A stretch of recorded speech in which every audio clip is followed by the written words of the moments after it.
page is really an example of how to create specific tier 3 feedback for students.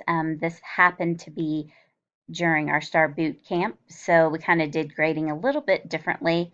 As you can see, we also instruct students who are absent or just need another viewing of the videos or the notes from class to watch the videos.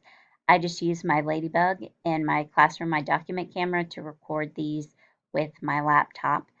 This third video would be something that I would possibly include on a grade homework or a quiz or test to help students solve specific problems for that assignment or assessment.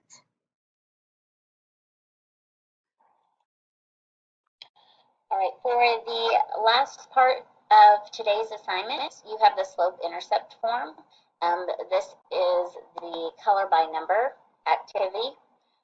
Basically, you need to decide for each one of the ordered pairs whether the equation for that is answer 1 or answer 2. Okay, there's a couple ways to go about this. This is just a quick example of another way to add formative feedback into a quiz or assignment by using teacher created videos for specific problems from that assignment.